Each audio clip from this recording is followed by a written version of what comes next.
आहे.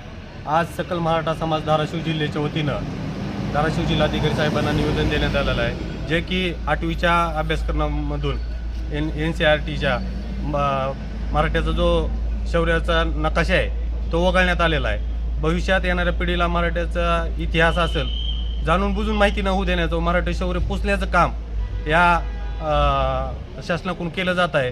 जर पूर्ववत जर नकाशा घेतला नाही या अभ्यासक्रमात तर आम्ही शिवभक्त म्हणून व एक सकल मराठा समाजाचे बांधव म्हणून तीव्र निषेध करू, जोपर्यंत पाठ्यपुस्तकात नकाशा येत नाही तोपर्यंत. सर्वांना मानस जय शिवराय. सकल मराठा धाराशिव टीमच्या वतीने आम्ही NCERT-मधून जी मराठा समाजाचा जी नकाशा वगळण्यात आलेला आहे त्यासाठी कलेक्टर साहेबांना निवेदन दिलेलं आहे.